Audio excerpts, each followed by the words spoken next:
It's good to be back home in my space with my tapestry right there and my window, the view that I have from my window, the orange tree, right?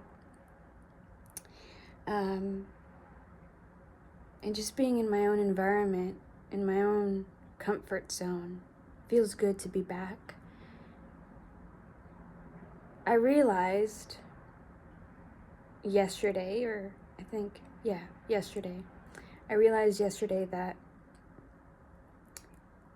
in my early 20s, I was okay not having a home. It felt okay. I traveled a lot, so I had temporary jobs. I'd get these temporary jobs and that were only for a season, and I would work, and save. I wouldn't shop or wouldn't splurge my money on anything. I was very, very frugal and looked after my expenses and what exactly I was spending on and things like that, because my goal was to travel and be away from here all the time and be in different places and explore new things, right? Well, time has passed, and as time has passed, and now that I'm entering a new phase in my life, a new decade, slowly approaching that, I'm noticing that I have this desire. I still have a desire to explore and be curious, but I also have this desire to have a home.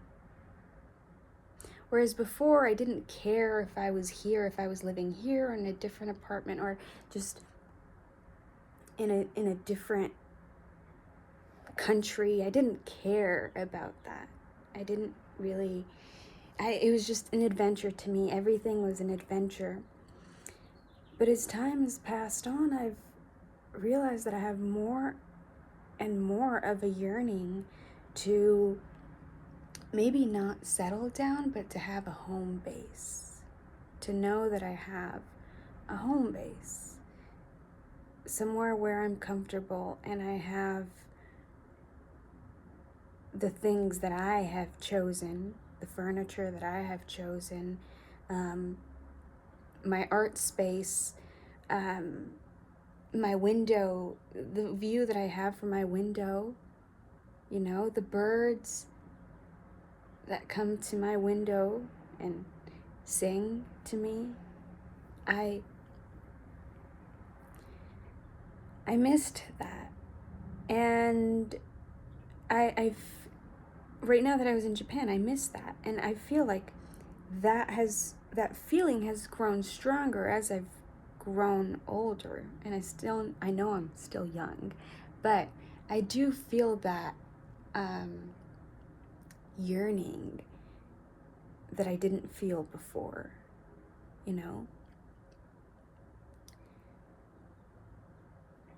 I love exploring and I love being curious. And one of the reasons why I love traveling is because traveling humbles me. It really, really does. Every single time. Not just on a global level, it humbles me where I had some preconceived notions or prejudices or biases before I went to that country. But when I went to that country and I decided to have an open mind and explore their culture, what their culture really is like, I'm humbled because my expectations of what this culture was, those expectations were not met because something different was shown to me in a good way many, many, many times. And so it's taught me about the people and how people are not tied to these stereotypes that we have about certain cultures. Like Japanese people are a certain way, they're responsible, or they're hardworking, and they're very zen, they practice ikigai and things like that. And we put them, sometimes some cultures are put into good boxes, quote unquote good boxes, with good stereotypes, and other cultures are thrown into bad boxes with bad stereotypes, right? And harmful assumptions about another culture. And so every time I go to a new country, it's like I'm humbled because my preconceived notions have been challenged, and my ideas about the world have also been challenged. And so in that way, in a global perspective, I am humbled, but I'm also humbled personally. Traveling, being away from my comfort zone, humbles me on a personal level as well. Because I am forced to confront many situations around me outside of my comfort zone, decisions that I have to make about a city that I don't know at all, but I have to navigate through the city, and using my instincts and having to make choices like really quickly, back to back to back, because that will determine how your day will go, how your trip will go, if you're going to be safe, if you're, and you have all these decisions to make, right? Every single day is a new day, and you're traveling through a country that you don't know the culture, you don't know the language many of the times, you don't know the customs, you don't know the streets, you don't know the neighborhoods, and so you're making decisions every single day of where to go, what to do, where to be, and it puts you in tune with your instincts, whereas when you're in your comfort zone, those instincts are usually quieted down because you're in your neighborhood, you're in your own place, you live in your own state or your own city, and you're familiar with that city. You've maybe lived there for many years, or you've grown up there, or you were born there and you've been living there for so long.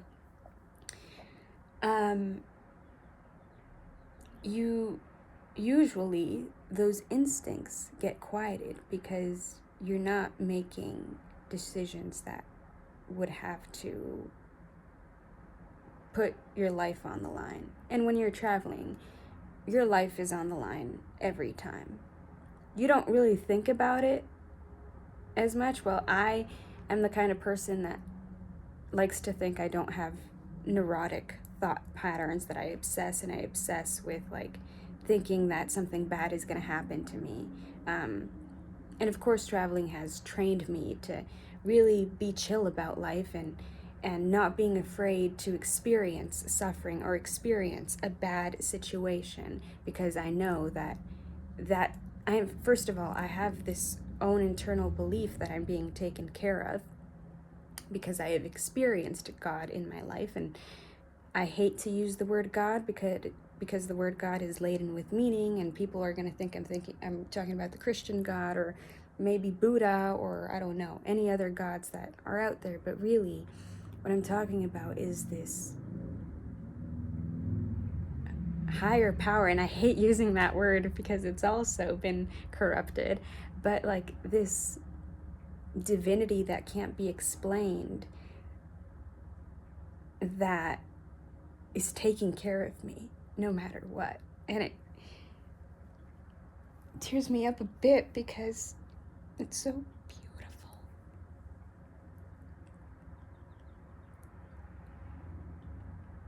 To know that. Fuck. This is so cringe. I'm so sorry. It's so beautiful to know that there is this divinity that is taking care of you no matter what, and that gives me peace of mind. And traveling has given me that ability to really believe that, because I've been through so many crazy experiences that I can't really explain, and that make no sense, and that people may think I'm making them up, but they've really been true. And They have affected my life and the way that I see the world. And that has allowed me to maybe practice that belief that I'm going to be okay. Even if bad situations come my way, I'm gonna be okay and I'm being protected. But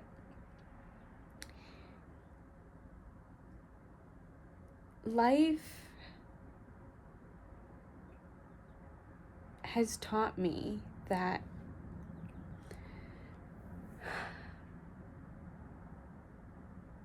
there needs to be a balance.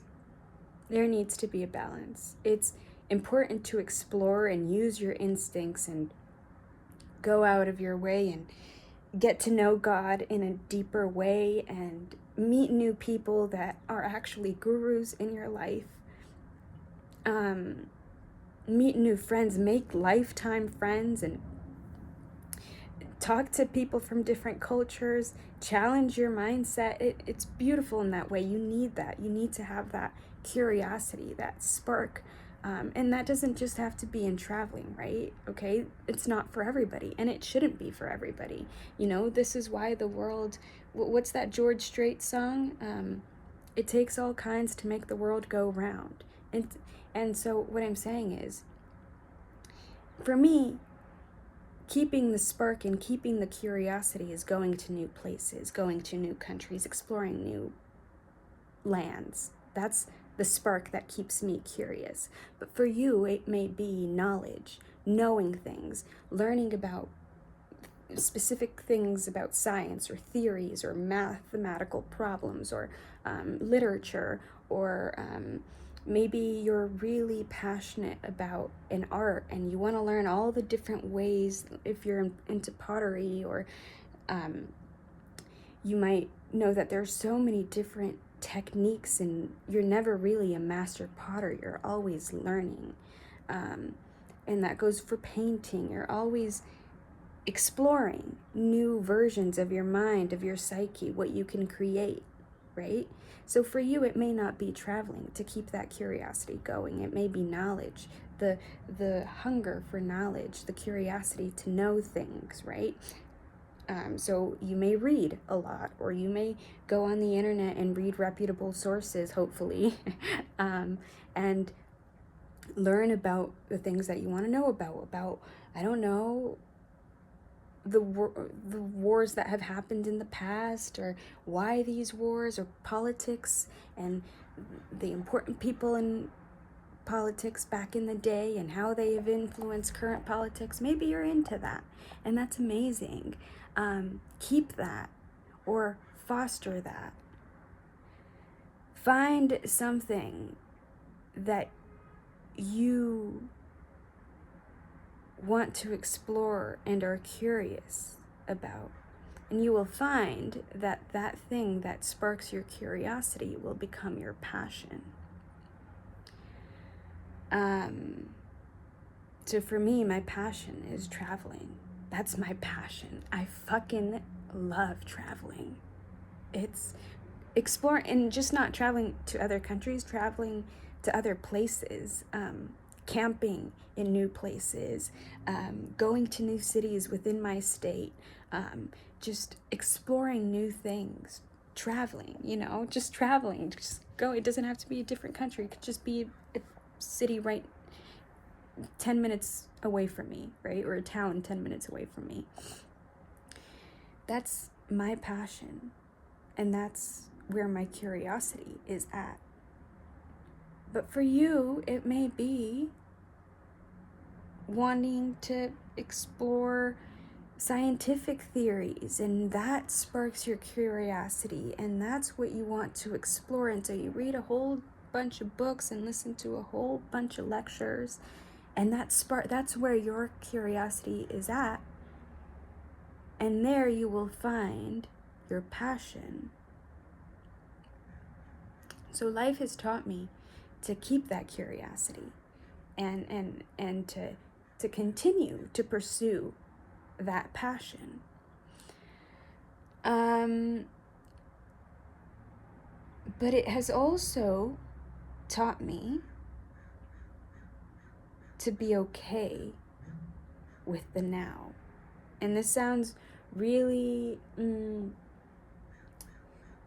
cliche, but I really don't know how else to put it. And there's a crow out there. I love crows. They're just like humans. They really are.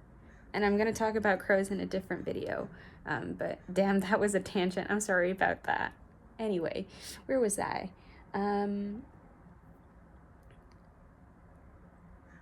Okay, so life has taught me that it's important to also be okay with the now. To be okay with what I have around me. To be okay with the knowledge that I already know. To be okay with the different skills that I already have. That I don't need to continue to pursue traveling or knowing things or meeting new people. Sometimes I have to go back to my center and just appreciate what I already have without wanting more or wanting to know more.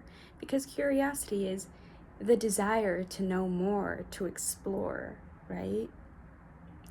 But I've learned that there's also an importance to, it's also important to be okay with where you're at in your life, with what you know, with what you have, with what things you know about the world around you, with how many countries you've been to, with how many people you've met, with how many cultures you've been able to explore. Whatever it is for you, having a home. So home, I'm using it in a symbolic way. Of course, this is my home, right? I have my tapestry. I can sleep in my own bed. I have the furniture that I've chosen around me. But really, yes, this is my home. But what I mean is home. Your home. It's important to have a home base. It's important to go out and explore different things that you want to explore, but having a home base and being okay with the home. Being okay with what's in the home. And appreciating the home. Sometimes when we're home for too long, it can get like a little bit boring and you want to know new things. You want to learn about a different theory, or you want to learn about something new, or you want to travel to a different country, and home gets a little boring. So you need that variety, right? You need that different flavor. You need to explore new things and grow from that.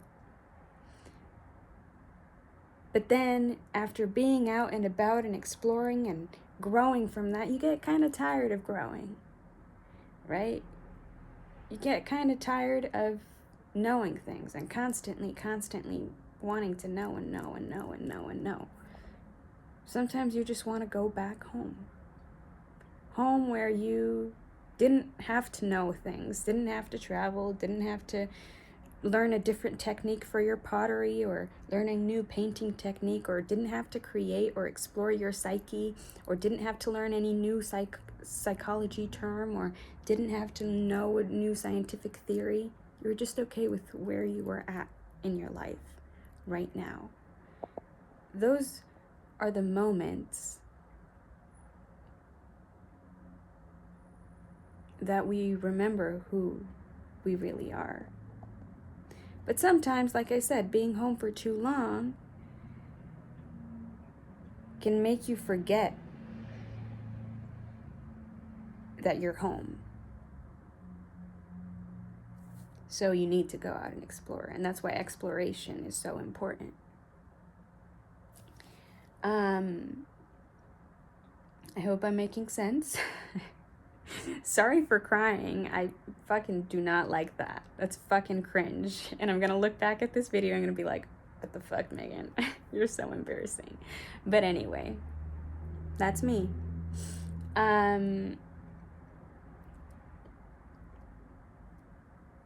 Anyway, life is beautiful, my friends. Remember that home is always here. It's in your heart.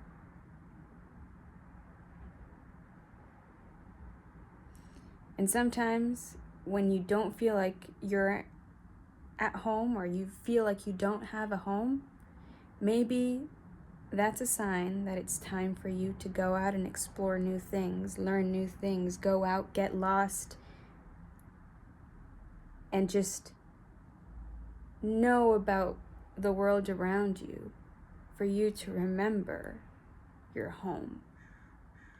Only then, when you go out and exploring, and you go out and like I said, it doesn't have to be traveling. It could be reading books or watching different films, and you want to learn cinematography or whatever it is. I don't know what your passion is or where your curiosity is at. And like I said, wherever your curiosity is at, that's where your passion is at.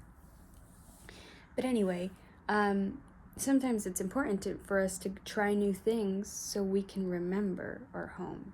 Because like I said, we forget, because we're home for so long, like in the literal sense, like when you're home for too long, I don't know about you, but when I'm home for too long, I start to take this home for granted. My creature comforts for granted, and I want to go out and travel, or go out to a new town and see that new town and explore new people and meet new people and see new people.